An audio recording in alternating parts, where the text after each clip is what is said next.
오르비텍만 주가가 비리비리합니다. 원전주가 다 가도 이 종목만은 껌딱지 마냥 꿈쩍도 하지 않고 있어요. 그런데 꿈쩍 안 한 이유가 있습니다. 오늘은 그 이유에 대해서 분석을 하고, 하지만 앞으로는 주목해야 할 수 있는 이유도 설명을 드리겠습니다. 안녕하세요. 주식을 주식답게 분석한다고 자부하는 주식시장 파이법 채널의 차트 트레이더입니다. 이번 시간은 최근 원전주의 흐름이 좋은데 유난히 소외되고 있는 오르비텍 왜 못 가는지, 그렇다면 앞으로는 어떨지, 저 차트 트레이더가 현 시점에서 추천할 수 있는 종목인지 분석해 보겠습니다. 자, 본격적으로 시작하기 전에 구독과 좋아요 부탁드립니다. 구독은 더 질 좋은 정보 및 영상 제작에 힘이 됩니다. 오르비텍만 주가가 비리비리합니다. 원전주가 다 가도 이 종목만은 껌딱지 마냥 꿈쩍도 하지 않고 있어요. 그런데 꿈쩍 안 한 이유가 있습니다. 오늘은 그 이유에 대해서 분석을 하고, 하지만 앞으로는 주목해야 할 수 있는 이유도 설명을 드리겠습니다. 자, 몇 달간 오르비텍을 보유하신 분은 속이 터질 수밖에 없는 상황이죠. 원전 관련주가 다 같이 힘이 없었다면 차라리 위안이 되었을지도 모를 정도로 아쉬움이 크실 것 같습니다. 최근에 한국 수력 원자력이 원전 이용률을 89%까지 확대하겠다는 뉴스가 있었어요. 여기 보이시죠? 그리고 메타가 오클로, 그리고 테라파워, 비스트라. 자, 이 세 기업, 이 세 개의 기업과 35년까지 저 여기 보이시면 6.6 기가와트 규모의 전력을 공급받는 계약을 체결했다는 뉴스도 나오면서 이 원자력 발전소를 시공하는 현대건설. 자, 차트 볼까요? 현대건설.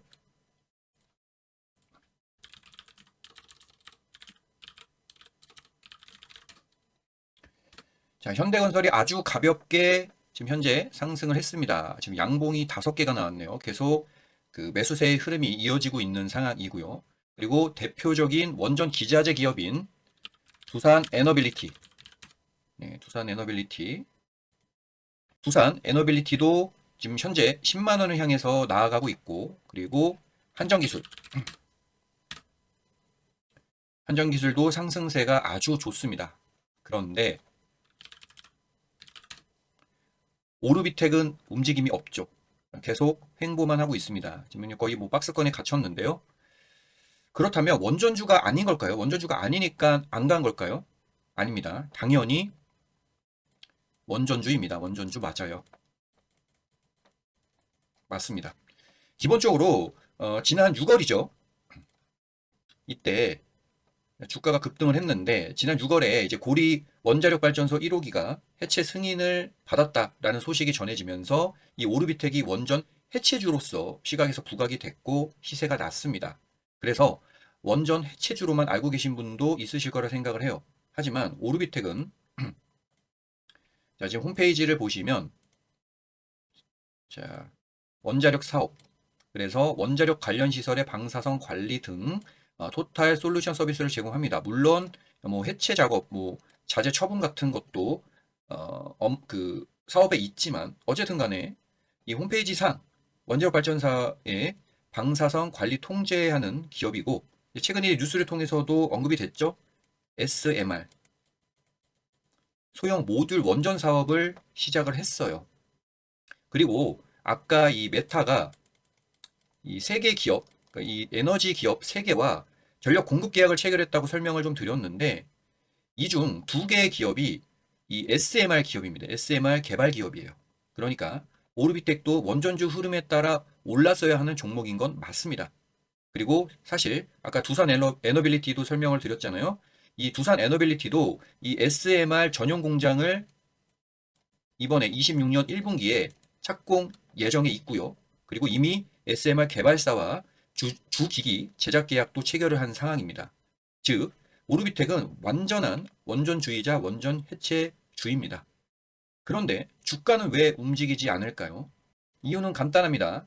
시장의 관심권이 아니기 때문에 결국 수급이 없기 때문이에요. 자, 지금 차트를 보시더라도 거래량이 듬성듬성 있긴 하지만 전체적으로 봤을 때는 거래량이 감소를 하는 흐름에서 결국 주가는 조정 내지 최근에는 이제 10월 이후에는 어느 정도 박스권에 갇혀서 움직이는 모습이다라고 정리할 수 있겠습니다.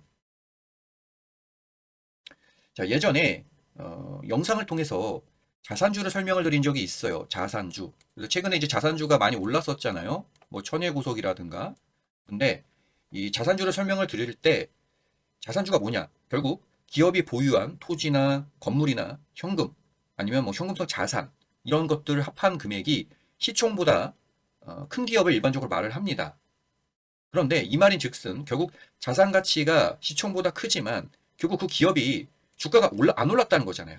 그 자산 가치만큼. 그러니까 수급이 없었다는 거고, 최근에 이제 자산주가 많이 올랐기 때문에, 주가가 많이 올랐기 때문에 이제 시총이 자산 가치를 넘어가는 종목들이 나오겠지만, 어쨌든, 주가의 어떤 수급적인 측면이 굉장히 중요한 것이죠. 결국, 모멘텀이 아무리 좋다 한들 수급이 들어오지 않으면 주가는 오르지 못한다는 얘기입니다. 자, 그러면 중요한 부분입니다. 저 차트 트레이더가 분석한 이 오르비텍의 주가가 힘을 못 쓰는 이유. 다들 어느 정도는 예상을 하셨겠지만 주가에 부담이 되는 전환사채 발행과 유상 증자 때문입니다.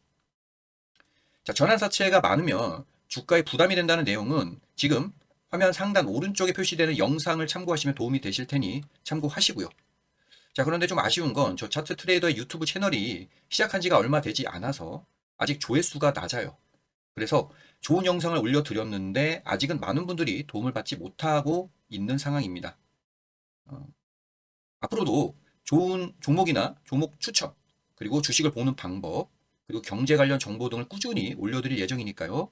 구독을 하시거나 아니면 구독자분들께서는 알람 설정 하시고 정보 및 종목 도움 받으시면 될 것 같습니다. 자, 본론으로 돌아와서 보겠습니다. 자, 파인테크닉스 인수자금 250억. 자, 오르비텍은 지난해 11월 파인테크닉스 인수를 위해서 전환사채 발행, 제3자 유상증자, 그리고 자기 전환사채 매도 등을 했습니다. 그리고 이 전환사채 8, 9, 10, 11차 그리고 이 유상증자까지 모두 자금 조달 목적을 타법인 증권 취득 자금으로 기재를 했어요. 그 얘기는 뭐냐면 결국 이 파인테크닉스 인수자금으로 쓰겠다는 것을 얘기를 합니다. 정확하게 파인테크닉스라고 얘기를 하지 않지만요. 그런데 지금 이 전환사채 규모만 이걸 합하면 160억이고요. 지금 이제 유상증자도 100억이잖아요. 그럼 이것만 해도 260억이거든요. 그럼 인수자금 됩니다. 거기에 자기전환사채 매도로 인한 잔금이 올해, 그러니까 26년, 지금 현재 1월이잖아요. 1월 31일에 들어올 예정이에요. 그래서 금액은 충분합니다. 그리고 인수자금으로 쓰고, 뭐 나머지 뭐 100억 정도는 뭐 운영자금으로 뭐 쓰겠죠. 어쨌든, 이 전환사채 관련해서는 언급드렸던 영상을 참고해 주시고, 이 영상에서는 간단하게 이렇게 정리할게요. 전환사채는 주가에 부담이 되는 잠재 물량이다. 무슨 얘기냐면, 예를 들게요. 7회차 자기전환사채 매도가 뭐냐면, 자, 7회차. 그러니까 7회차, 이 8회차, 9회차, 10회차, 11회차처럼 7회차 전환사채를 발행을 했을 겁니다. 그러니까 돈이 필요했겠죠. 운영자금을 마련하기 위해서 이 전환사채를 발행을 해서 그 3자에게 주고 그만큼 돈을 받아서 그걸 운영자금으로 썼을 거란 말이죠. 근데 여유가 된 겁니다. 이제 돈이 좀 생겨가지고 여유가 돼서 발행했던 전환사채를 다시 취득을 합니다. 취득을 해요. 그러니까 취득을 한다는 건 좋은 거죠. 뭐 이자 나가거나 전환사채로서 나중에 주식이 될 수 있는 위험을 줄이는 거니까. 이건 긍정적이죠. 그러면 보통 취득을 해서 전환사채를 소각을 합니다. 왜냐면 없는 걸로 만들어야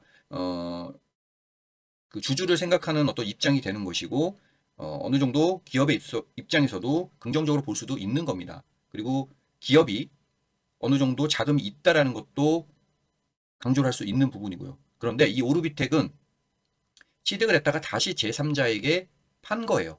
그거를 자기 전환사채 매도라고 합니다. 쉽게 얘기를 해서 전환사채를 뭐 재발행했다고 생각을 해주시면 될 것 같습니다. 그 얘기는 물량 부담이라는 거죠. 그런데 문제는 이 7회차 전환사채는 이미 전환 청구가 가능한 시점이에요. 무슨 얘기냐면 사채가 다시 주식으로 전환을 하는 건데 이미 전환 청구가 가능하다. 이 12인수자가 전환 청구를 하게 되면은 전환가액 3,035원에 죄송합니다. 3,053원에 오르비텍을 주식을 매수했다고 보고 주식시장에서 전환된 주식을 매도를 할 수 있게 돼요. 이해가 되시나요? 그러니까 지금 현재 이 오르비텍 주가가 요즘 보시면은 4,075원이지 않습니까? 그러니까 4,000원 정도가 되는데 나는 12인수자는 나는 주식을 3,053원으로 샀어.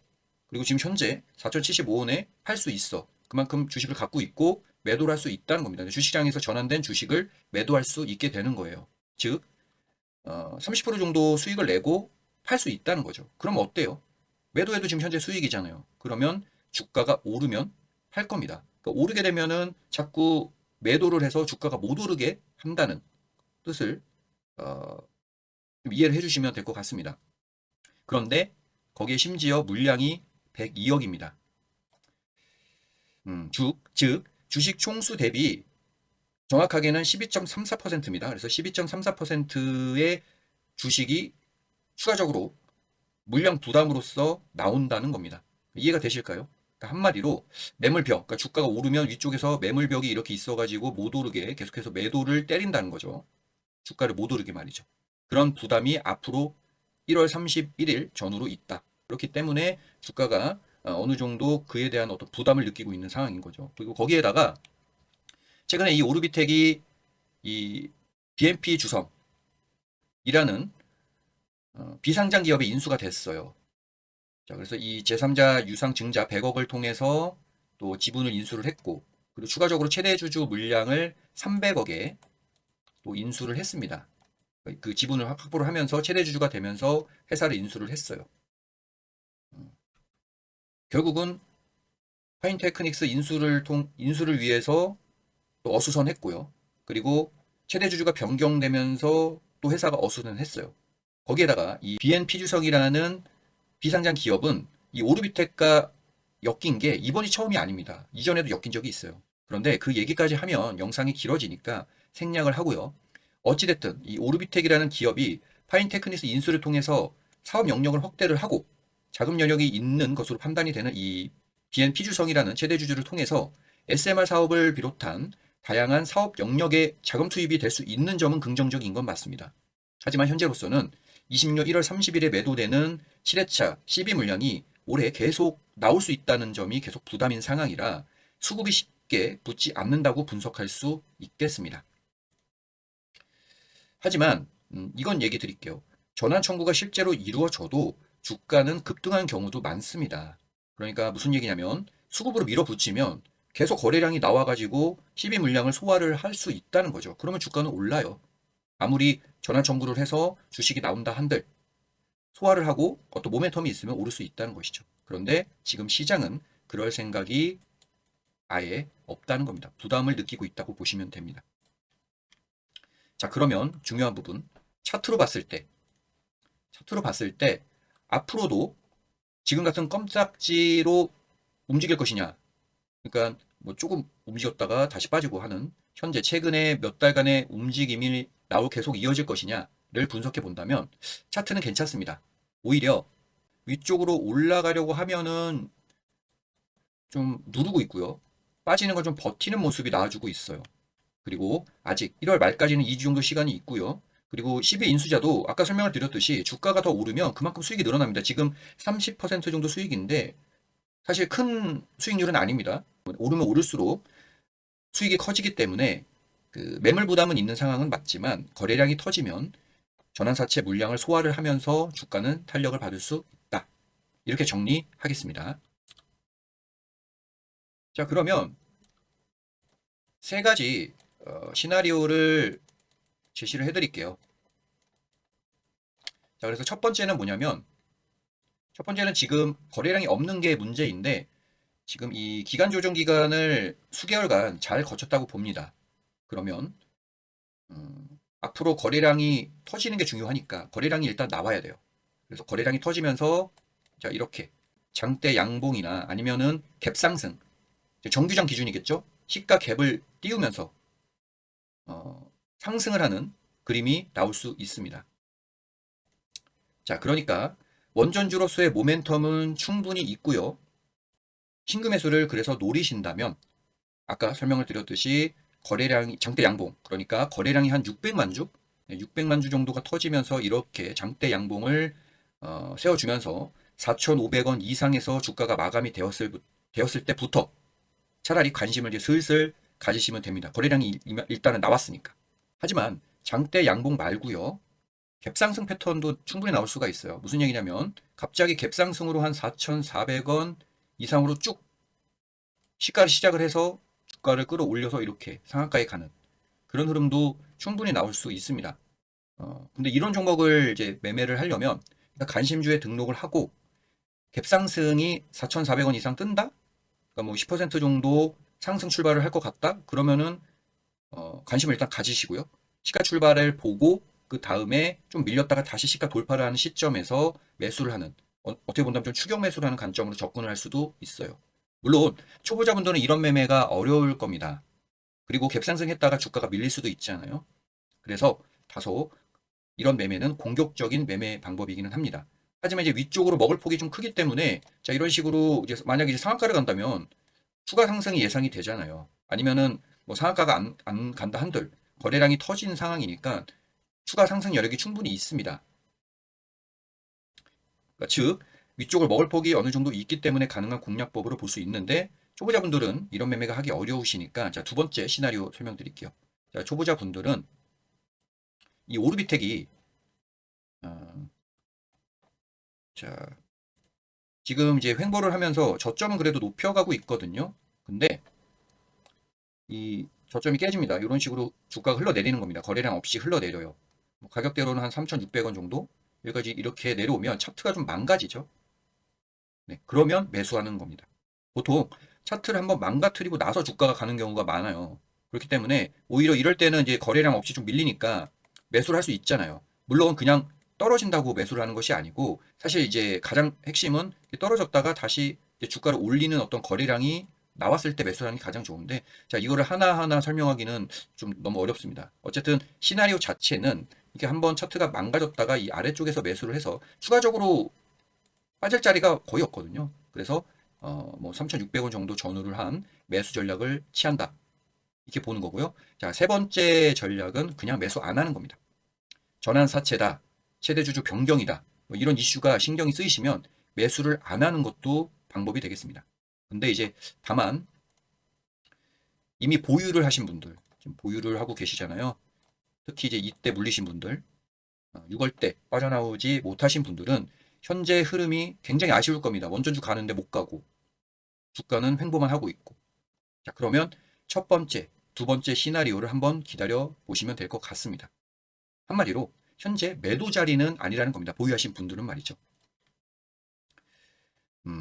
현재 흐름이 아쉬우실 수는 있지만 주식이 원래 이렇습니다. 안 갈 때는 계속 안 가고요.